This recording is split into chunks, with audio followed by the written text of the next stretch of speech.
The first time he saw her, the air seemed to still, not dramatically, but in that quiet, imperceptible way that makes you realize you've been holding your breath.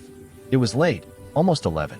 The kind of hour where the street hum fades, and the sound of your own heartbeat becomes too loud. He stood on her porch, one hand on the railing, rain dripping from his hair.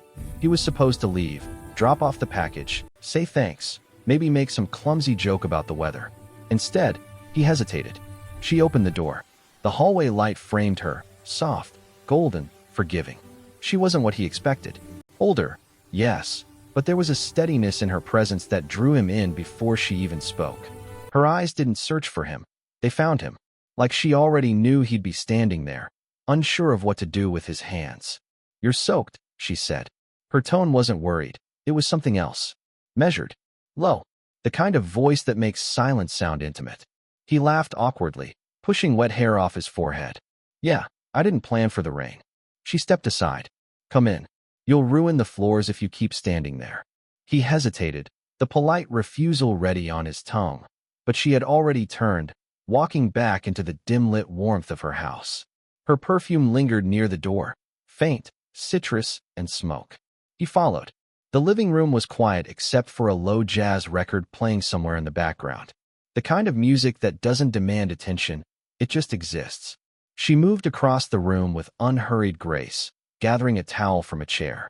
When she handed it to him, her fingers brushed his, a light, accidental touch, but it carried something neither of them acknowledged. "Thanks," he murmured. She nodded once, watching him dry his hair. "You look like you've been running from something," she said, half smiling. He looked up. "Maybe I was." That made her pause. Her gaze softened.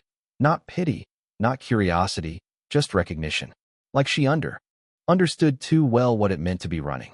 For a moment, neither spoke. The silence between them wasn't awkward. It was charged, fragile. He could hear the clock ticking somewhere behind her, counting breaths instead of seconds. He should have left then. Instead, he found himself glancing at the books scattered on her table, the half-finished glass of wine beside them. She followed his eyes and said, "You can sit if you want. I hate talking to people who hover near doors." He smiled faintly. "You always invite strangers in this easily?" Her expression shifted, a shadow of amusement, a flicker of something she quickly buried. "Only the ones who look like they're trying not to be noticed." He sat. The towel slipped from his lap, landing near her bare feet. He bent to pick it up, and when he looked up, she was already watching him.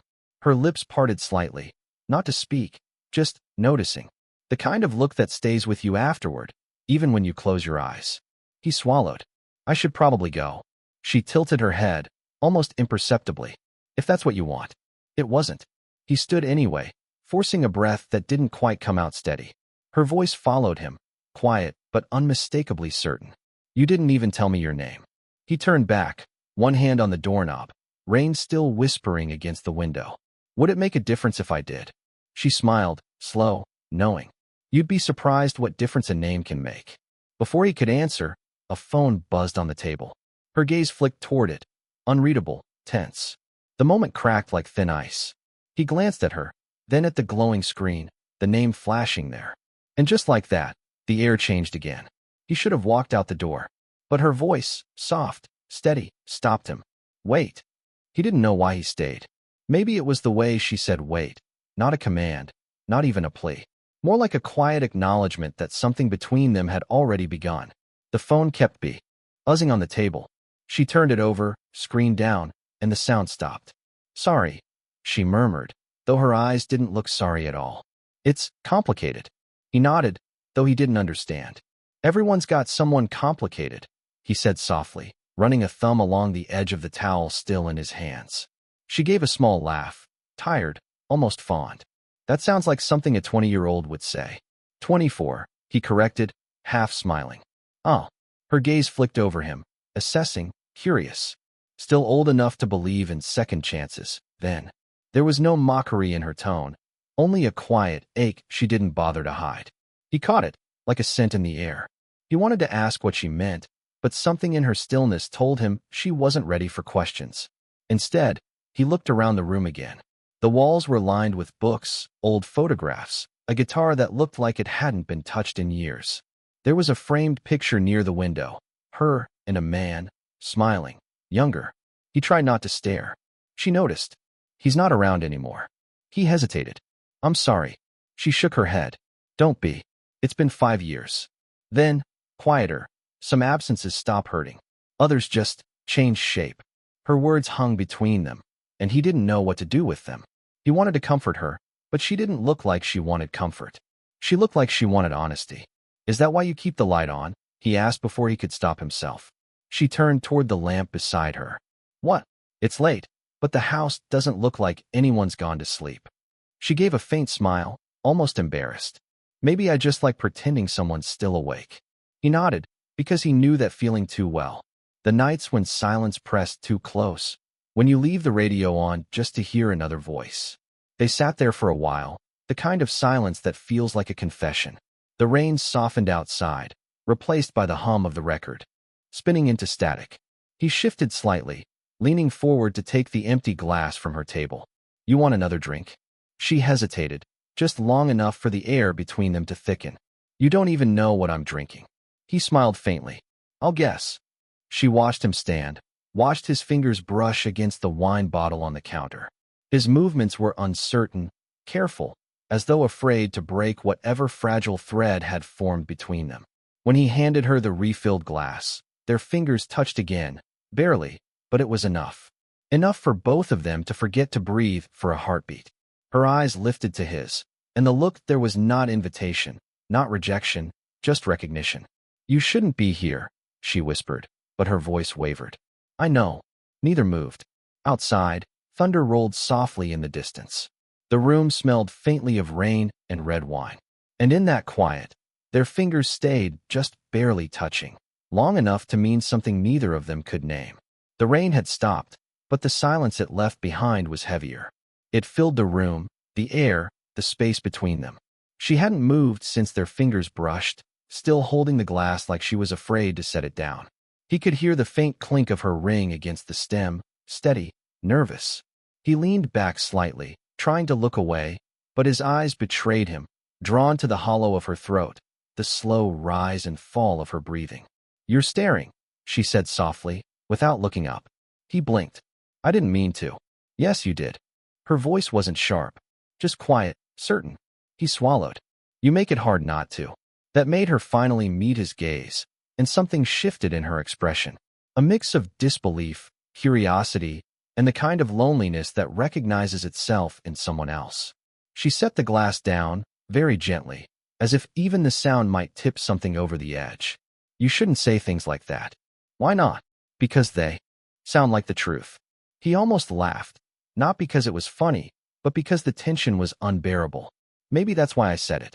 Her breath caught, just slightly. A pause. Then she stood, crossing the small space between them under the low amber light. She stopped close enough for him to smell the faint trace of rain on her hair, the warmth of her perfume mixing with the scent of wine. For a heartbeat, neither moved. Her hand brushed his sleeve as she reached for something behind him. A book, maybe, but the touch lingered too long to be accidental. He turned toward her, and the distance between them vanished into something fragile, dangerous. Her eyes flicked to his mouth. Just once. He felt his pulse in his throat. He could have closed the gap, could have let the moment happen, but something in her expression stopped him. Guilt, maybe. Or memory. Then, suddenly, the sound of keys rattling outside. Her whole body went still. He stepped back instinctively, his heart lurching.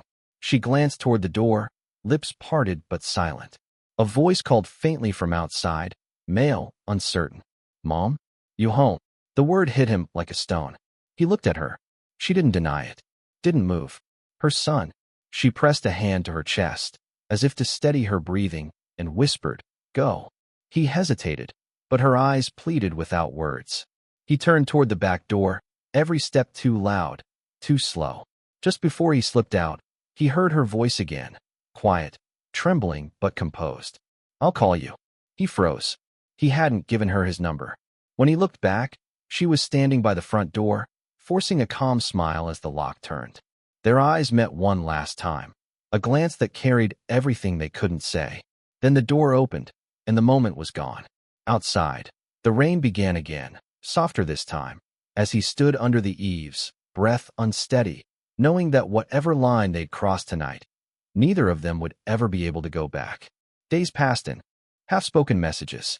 A text that began with "thank you for stopping by" and ended with nothing. Another that he wrote but never sent. When he saw her again, it wasn't planned. The universe never gives warnings, it just opens doors you thought were closed. She was at the small cafe by the park, sitting alone near the window, stirring her coffee long after it had gone cold. He almost turned away. Almost. But then she looked up, as if she'd been waiting for him all along. Her smile was faint, hesitant. "You shouldn't sit down," she said when he approached. "I wasn't planning to," he replied. But he did. The air between them felt different this time. Less uncertain. More dangerous. "You didn't answer my message," she said finally, voice low. "You didn't really ask a question." That earned a soft laugh, though her fingers twisted the edge of her napkin until it tore. "You're too young to play at restraint." He leaned in slightly. "And you're too smart to pretend you don't want to see me." The words hung there, heavy and trembling. She looked at him. Really looked, like she was trying to find something to hold on to, something that would make her walk away. But she didn't. Instead, she whispered, "Do you even know what this is?" "I think I do," he said. "And I think you do too." Her eyes flicked toward the window, where rain had started again, soft, steady, familiar. "He's back," she said suddenly. He frowned. "Who?" "My ex. My son invited him to stay for a while. He doesn't know what happened that night." The admission hit like a shiver. Not scandalous, just unbearably real. He exhaled slowly. "So that's it. You're just..." She cut him off. "Don't make this sound simple." Her voice cracked, barely. "You think this is easy for me? You think I don't wake up every day trying to unfeel it?" He didn't answer. He couldn't. He just reached across the table, fingers grazing hers before she could pull away. Her hand stayed still, caught between wanting and restraint. Her pulse was visible at her wrist. "Tell me to go," he whispered. "And I will." She met his eyes. "Don't." The word was barely sound, more breath than voice. She stood suddenly, gathering her things with shaky hands. "Walk me home," she said, not as an order, as a surrender. The rain followed them all the way to her street, soft against their shoulders. She fumbled with her keys at the door, her hair brushing his hand as she turned. It wasn't deliberate, but it might as well have been. He reached up, stopped himself. His breath caught near her temple, close enough to see the faint shimmer of rain on her skin. "You shouldn't," she whispered. "I know."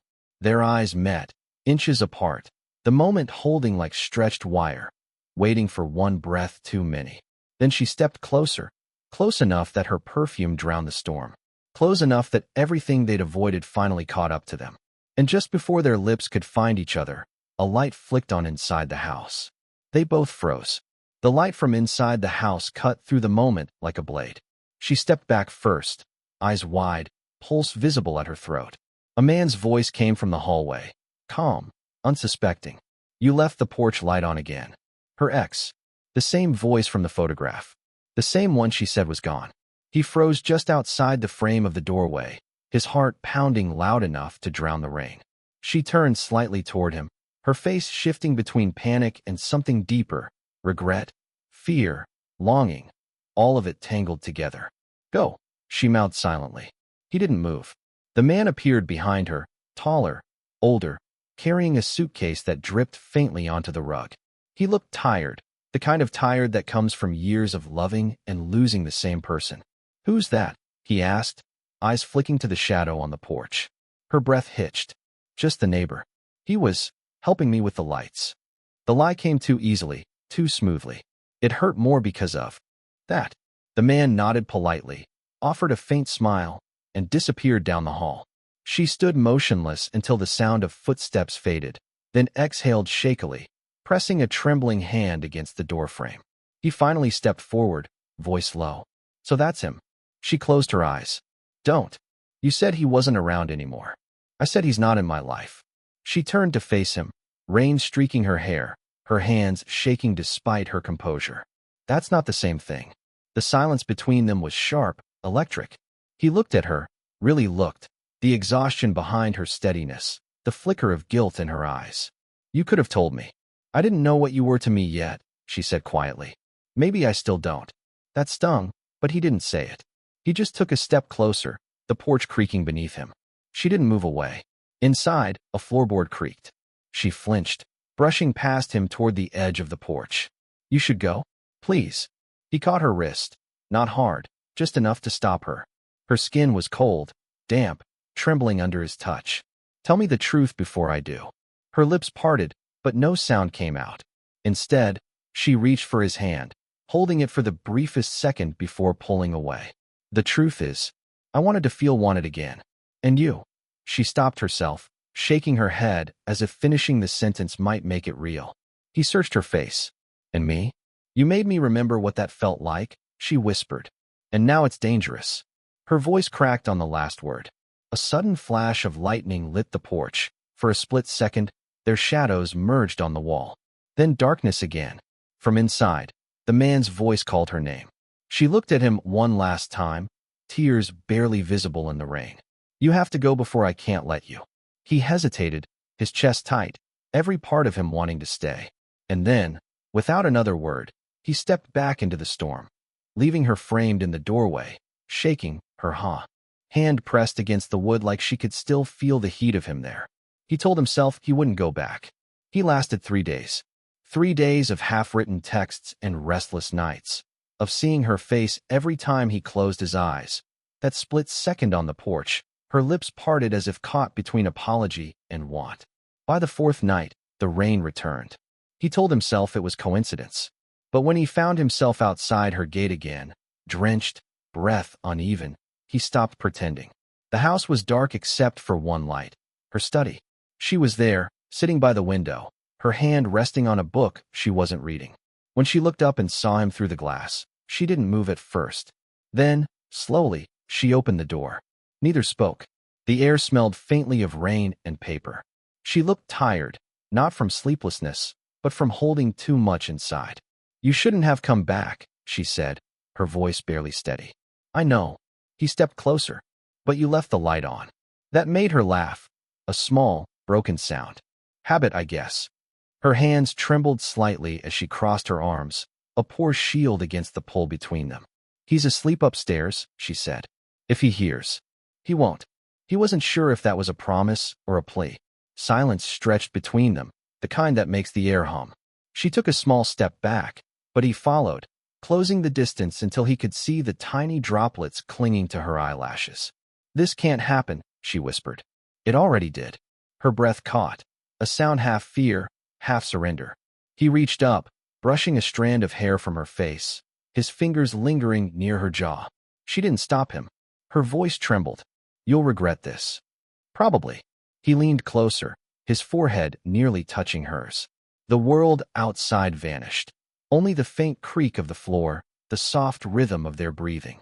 Her hand found his chest, meaning to push him away, but it stayed there, her fingers curling into his shirt instead. Tell me to stop, he murmured. She shook her head slowly. I've been telling myself that for weeks. The admission cracked something open between them.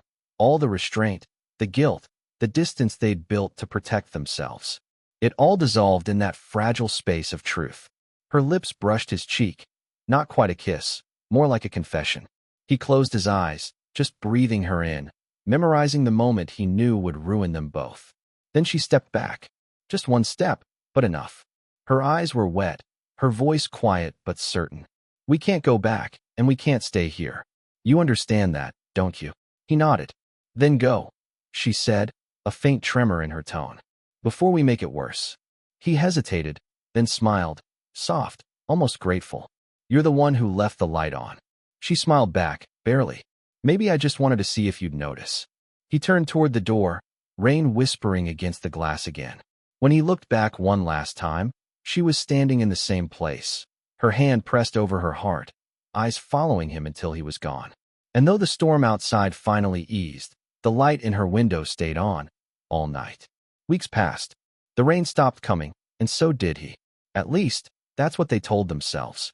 He tried to move on, to fill the silence with noise, the longing with work, the ache with logic. But nothing fit. Every small thing reminded him of her. The smell of coffee after midnight, the faint scratch of jazz on the radio, the way some silences still felt shared. She tried to. The house was busier now. Her son stayed longer. Her ex came and went like weather. But every time she passed the porch at night, her steps slowed.